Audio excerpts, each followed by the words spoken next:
Gue inget dulu ada orang yang ngomong sama gue, Iwa, kamu harusnya meninggalkan teman-teman kamu. Pengetahuan ini cahaya, kamu berkumpullah sama orang-orang yang bercahaya ini, gitu ya. Gue bilang, terus apa gunanya nyalain lilin siang-siang? Nggak ada gunanya. Lu nganggep diri lu cahaya, sementara lu main sama cahaya-cahaya yang lain. Lu bangsat banget.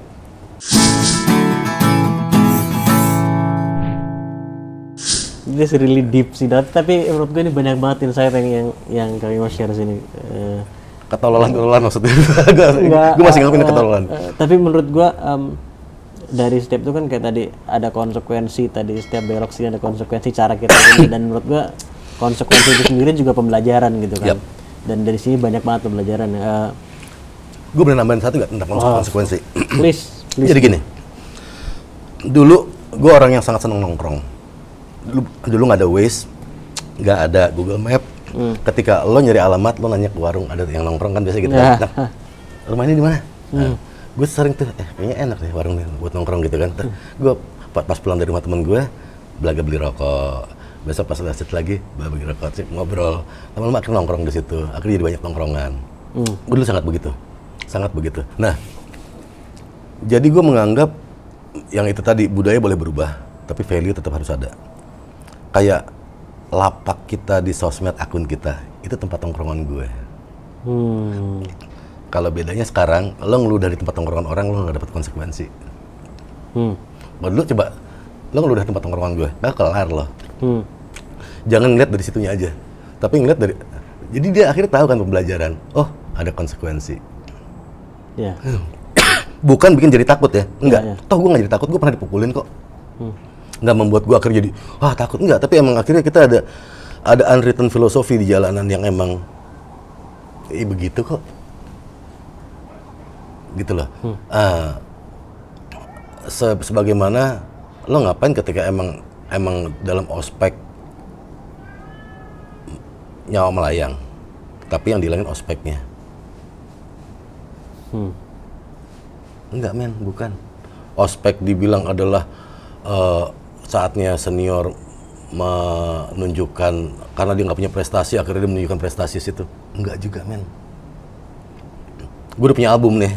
Gue kalau ada ospek gue Unpar, gue pasti datang. Kenapa? Di situ gue pengen ada bonding, gue pengen bonding. Lu nggak ngeliat ada bonding di situ? Ada bonding di situ. Tinggal, ya sama aja kayak pisau. Lo mau bikin pisau ini motong bawang atau buat nusuk ke orang? Bukan pisaunya yang salah. Lo kebayang ketika emang satu saat pemimpin kita orang yang nggak pernah dikelepak.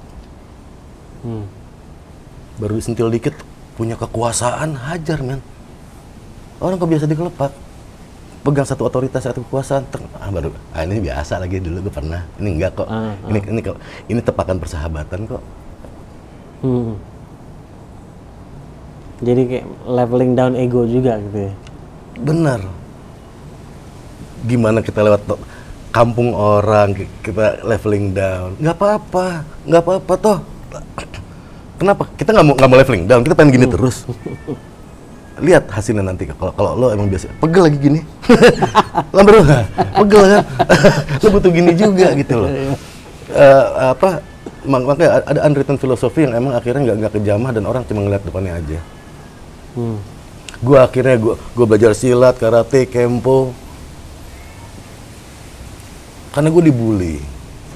Otak gue jalan, gimana gue nggak dibully?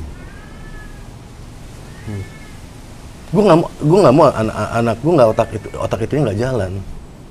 Itu nggak sekedar nunjukin ego kok, nggak sekedar, enggak, ada unwritten filosofi di situ yang nggak kejamah.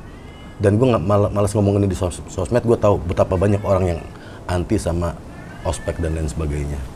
Dan emang akhirnya poster akan selalu ada di tiap produk. Ya poster yang ikut ospek yang emang cuma nunjukin ini ada. Yang perlu adalah bukan itu dia, tapi dilempengin nih, apa nih tujuannya nih. Kalau gue ngeliat bonding gue ke teman-teman angkatan di bawah gue tuh sangat kuat banget. Gue bukan sombong ya, tapi emang iya.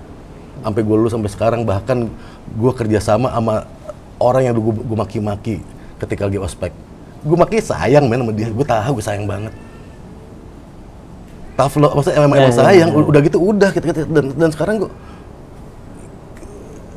tim gue kita udah tahu ceboknya kita segala macam, dia gue sayang sama lo gitu, gue tahu lo ini, ya udah emang ya orang juga yang dimarahin akan berasa. Kayak gue dimarahin sama kakak kelas dulu sama kakak kelas gue, oh dimarahin gue emang karena sayang nih, berasa kan lo. Gue jadi dekat sama kakak kelas gue, itu yang akhirnya gue inin ke poster akan selalu ada, yang akhirnya ikut-ikutan yang emang bikin rusuh doang ada, di hip hop ada, di musik ada, di stand up ada, bahkan di agama juga ada gitu loh. Maaf nih, akan selalu ada poster.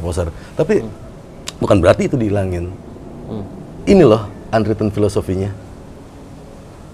Tuh, makanya kenapa gue ngomong masalah konsekuensi itu. Tetap harus ada. Kalau tadi kita ada ngomong nyesel kan, gue kan jadi panjang ngomongnya sama gue.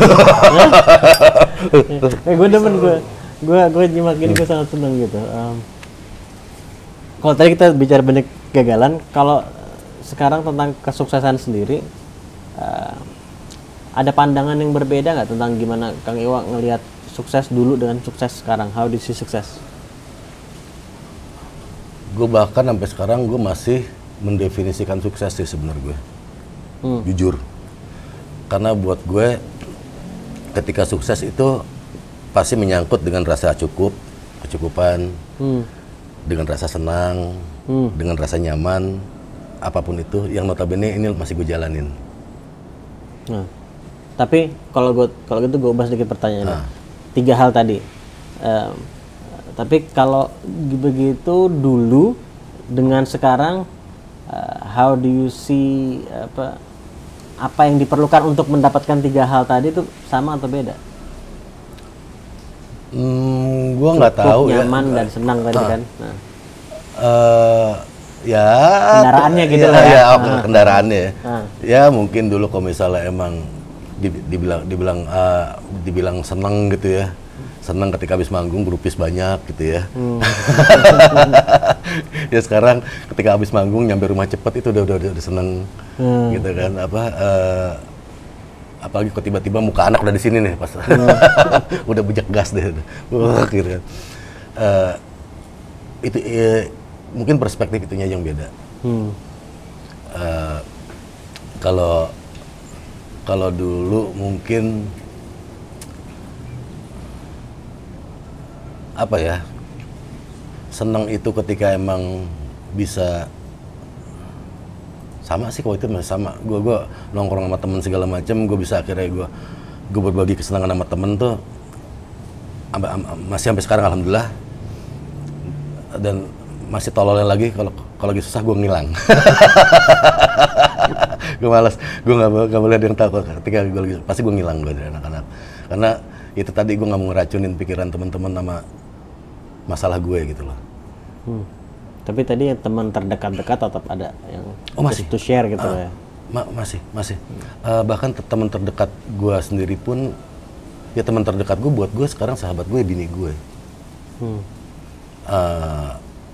Menggantikan teman nongkrong, ada teman nongkrong gue dulu karena dia juga udah ini, gue mikirnya dia udah ada masalah juga, mungkin keluarga segala macam. Tiba-tiba gue lagi emang pengen lagi guys talk segala macam, akhirnya ya sekedar guys talk yang emang dalam, tapi nggak sedalam ketika gue sama bini gue dilalahi. Gue bisa sama bini gue bisa ngomong sampah apapun dia tahu. Gue gini, di bini gue yang sekarang gue mulai nge-twist. Nah, panjang lagi kan, salah nanya gue mulai nge-twist gini. Gue dulu kalau lagi PDKT sama cewek, gue langsung selalu kasih lihat sisi terang gue.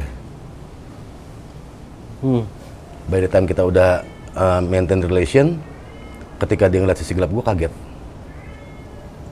Lo boleh tanya, gue pertama kali dekat sama bini gue lagi pacaran, yang gue kasih lihat, gue coba nge-twist. Gue pengen tahu sisi gelap gue. Lo bisa ngelewatin sisi gelap gue, sisi terang gak usah diomongin. Udah. Tanya dia, gue ospek. Justru dari awal gue liat ada pacaran segala macam, gue cerita apapun ya, gue bilang apapun, hal segala macam dulunya gitu ya. waktu di 90s gue apa, gue main cewek apa, gue cerita siapa aja dan akhirnya sekarang siapa yang jadi teman dekat apa semua segala macam, gue cerita semuanya. Dia bisa ngelakuin itu. Lagi PDKT nih, udah kayak gitu nih, udah jalan, udah dia bisa nerima, asik, gue lebih enteng nih, ketangkep gue. baru itu gue ke gap, udah ketangkep, udah dia ngejalin lagi sisi gelap gue tuh. Ya makanya gue apa ya, gue nggak tahu, gue justru sampai sekarang gue bahkan ketika ngeliat ada cewek seksi pun, gila cewek seksi banget nih, lucu nih gitu, gue cerita sama dia. Gue cerita, karena apa ya, lo udah serumah tapi ya gue cuma pengen nge-twist aja, cara gue dulu gitu loh. Ya, gue bilang ya lo percuma jadi istri gue kalau nggak bisa jadi temen gue.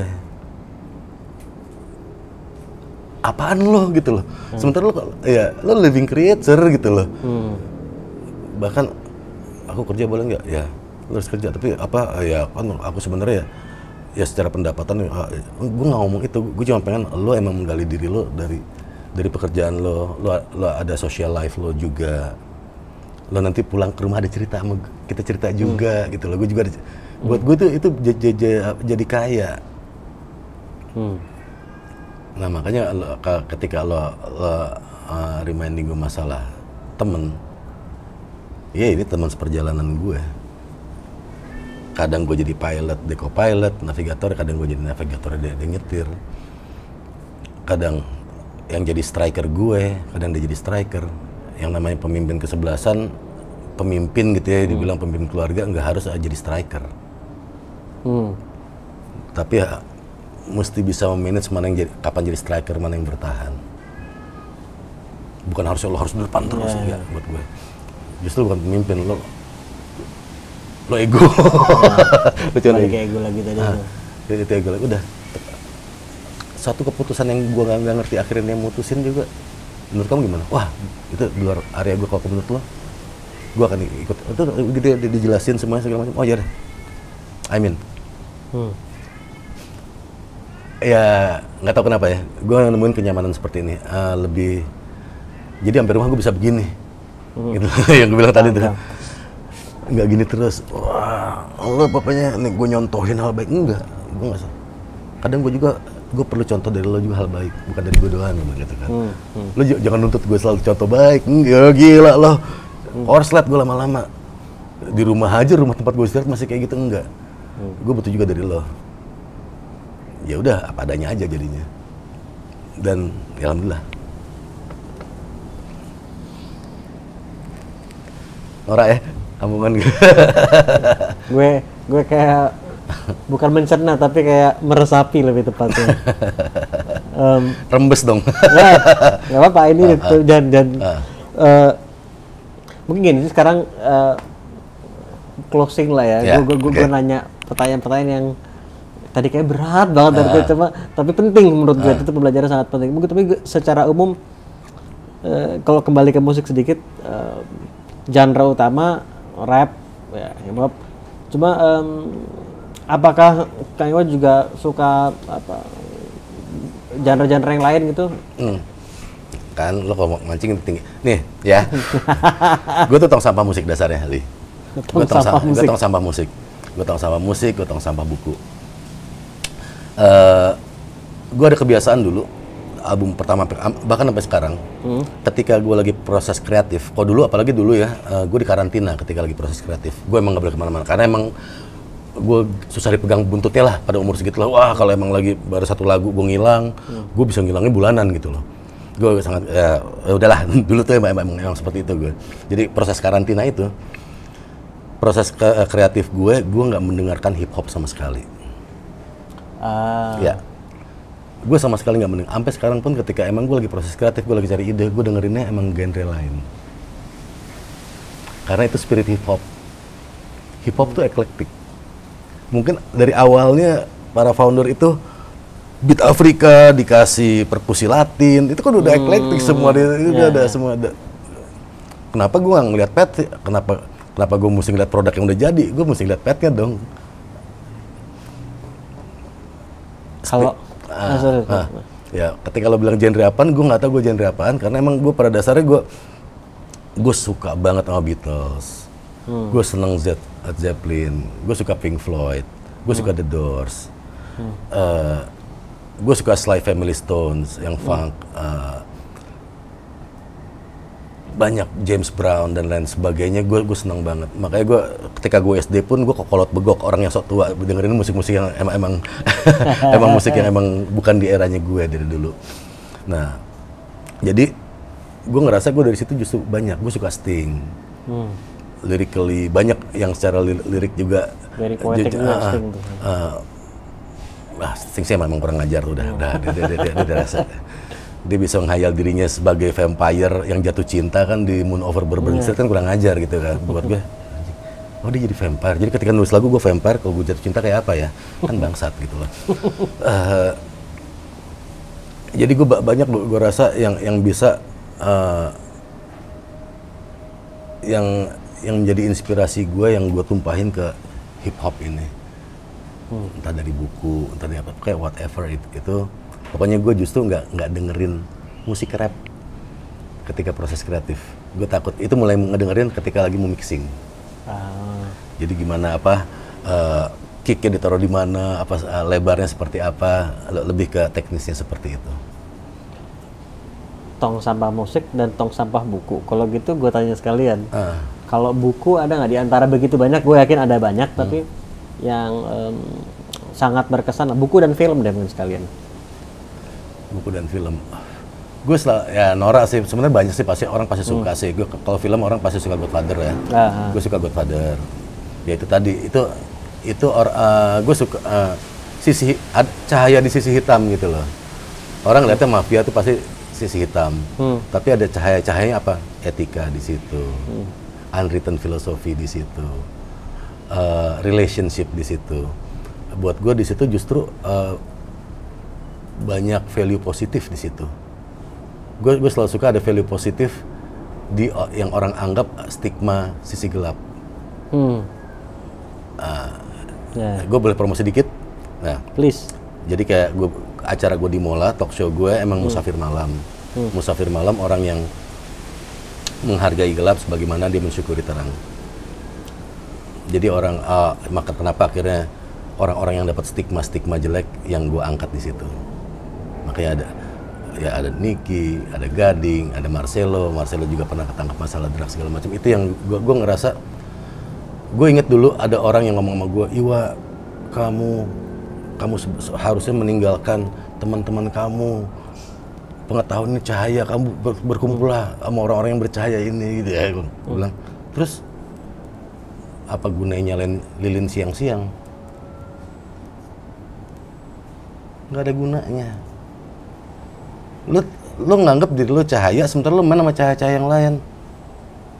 Lo bangsat banget. Lo menggapai cahaya ketika udah dapet cahaya itu lo jadikan identitas lo. Lo lihat bulan tuh, nggak pernah dia nyimpen cahaya sendiri, dibagiin ke bumi. Mana bulan nyimpen cahaya dibagiin ke bumi? Dikasih, dia dapat cahaya dari matahari, dikasih ke kita juga. Dia nggak nyimpen cahaya sendiri. Dia nggak asik dengan komunitasnya sendiri. Ya, makanya gue balik lagi ke situ. Gue pengen spirit dari Musafir Malam seperti itu.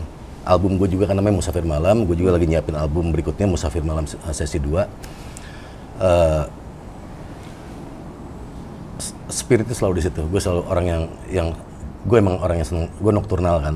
Gue berkreasi malam-malam segala macem. Tapi di sisi lain orang malam tuh sesuatu yang dapat stigma kan. Stigma, wah jangan keluar kok malam-malam.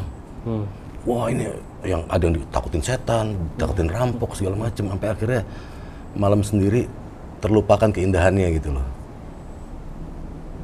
Tanpa kita mau belajar lagi ketika orang-orang pintar dulu menemukan sesuatu malam-malam. Mau dari science sampai ke belief tuh malam semua gitu. Gitu loh maksud gue. Ya itu tadi stigma sebenarnya diciptakan buat bahan obrolan emak-emak di depan tukang sayur, udah itu doang. Lebih dari itu nggak ada gunanya. Selain itu kita yang mesti emang akhirnya ya cuekin aja. Ayo. Ketika lo minum, gue emang udah brengsek minum. Ayo lo ada lagi. Ayo lo bikin sesuatu dah. Output lo apaan? Lihat outputnya, gitu loh. Capek kalau ngeliat wadahnya terus capek. Outputnya apa ya? Yang lo doing tuh apa? Ayo. Gue ceritanya seperti itu. Childish seperti itu. Musafir malam tuh pengen, come on man, ayo. Lo jangan berhenti ketika gue udah kepalang nih.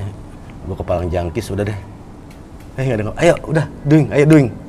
Gue nggak bilang itu salah apa benar, nggak. Tapi lo doing sesuatu yang bener aja dulu. Dengan lo apa aja. Nah itu Musafir malam. Itu udah lari Godfather ya gitu. Begitupun buku. Ini buku selalu dapat stigma adalah buku buat orang yang pandangannya ateis. Ini buku selalu dapat stigma. Ini buku adalah yang menjadi inspirasinya Hitler ketika menghajar orang segala macam karena uber alesnya. Tapi buat gue, ini buku justru very tasawuf.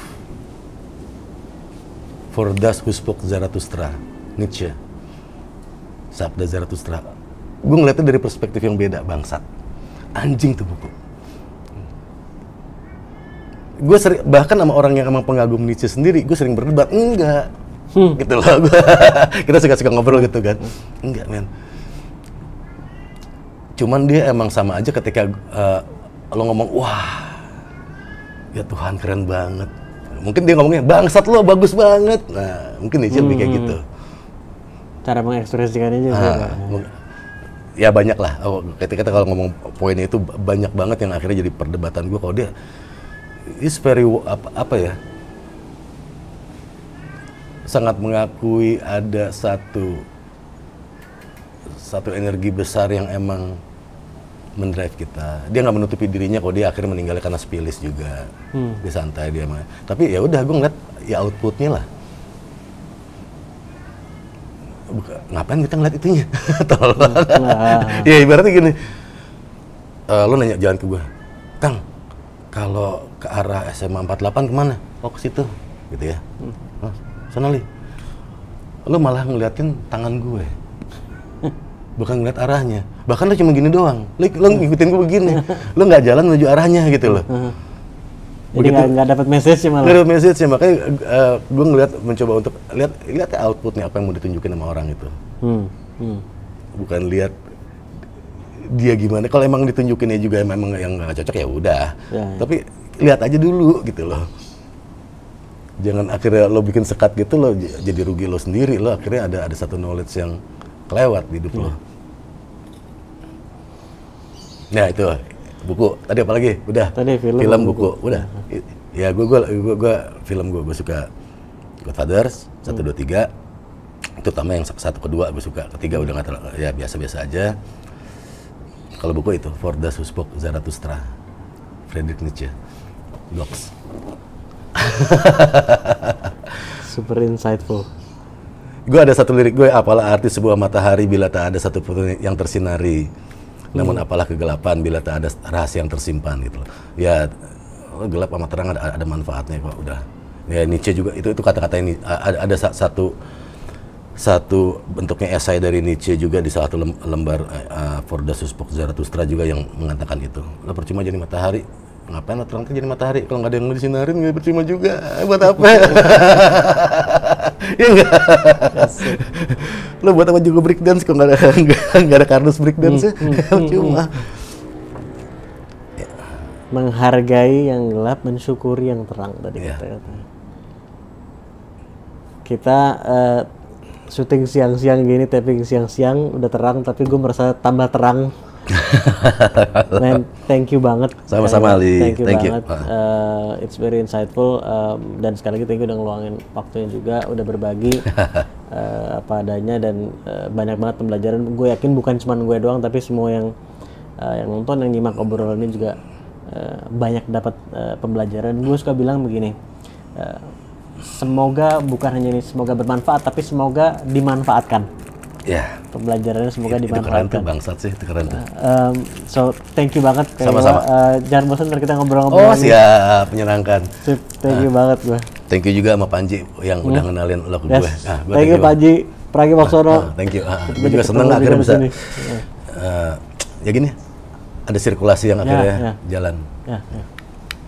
Thank you so much. Dan thank you juga lu semua udah nyimak. Kita ketemu di episode selanjutnya. Assalamualaikum warahmatullahi wabarakatuh.